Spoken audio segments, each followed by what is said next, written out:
ગુજરાતમાં આવતાની સાથે જ મેઘરાજા રિસાઈ ગયા છે. એનું શું કારણ છે કે ગુજરાતમાં ચોમાસું હજુ સુધી પૂરી રીતે એક્ટિવ નથી થયું.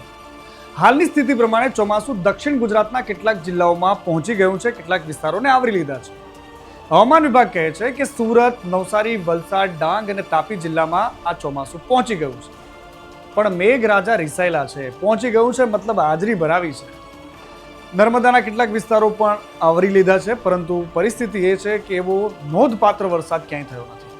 આ વર્ષે ચોમાસું મોડું છે. 23 જૂનના રોજ આ તમામ જિલ્લાઓમાં ચોમાસું પહોંચ્યું છે, પરંતુ ત્યાંથી આ ચોમાસું અત્યારે બ્રેક લઈને બેઠું છે. મેઘરાજા રિસાઈ ગયેલા છે. સામાન્ય રીતે આ દિવસોમાં ચોમાસું ગુજરાતના ઘણા બધા વિસ્તારોને કવર કરી લેશે, અથવા ઘણા વિસ્તારોમાં ચોમાસા પહેલાનો વરસાદ પડતો હોય છે, જેને પ્રી મોન્સૂન એક્ટિવિટી આપણે કહેતા હોઈએ છીએ. પરંતુ આ બંને સ્થિતિઓ હાલ ગુજરાત માટે અનુકૂળ નથી. આ ચિંતાજનક વાત છે. ચોમાસું પણ લંબાઈ રહ્યું છે અને પ્રી મોન્સૂન એક્ટિવિટી પણ ગુજરાતમાં એટલી એક્ટિવ નથી. ગુજરાતમાં હાલ મોટાભાગના વિસ્તારોમાં વરસાદની કમી છે. જળાશયોના સ્તર ઘટી રહ્યા છે.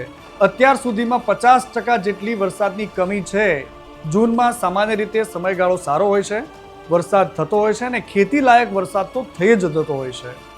ઘણા વિસ્તારોમાં વાવણી પણ થઈ જતી હોય છે.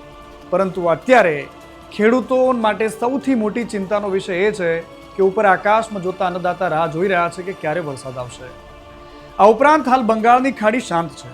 તેમાં કોઈ પણ મોટી સિસ્ટમ નથી બનતી.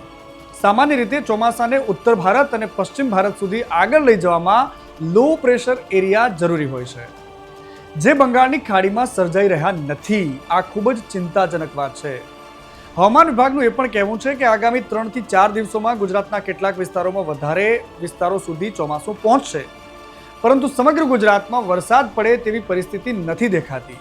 ગુજરાતમાં આ મહિનાના અંત સુધીમાં છૂટો છવાયો વરસાદ પડે તેવી શક્યતાઓ છે. એટલે કે કેટલાક વિસ્તારોમાં જ વરસાદ પડશે અને કેટલાક વિસ્તારો કોરા ધાકોર રહેશે, જેનો અર્થ એ થયો કે સૌરાષ્ટ્ર, ઉત્તર ગુજરાત અને મધ્ય ગુજરાતની સાથે કચ્છના કેટલાક વિસ્તારોમાં હજુ ચોમાસા માટે રાહ જોવી પડશે.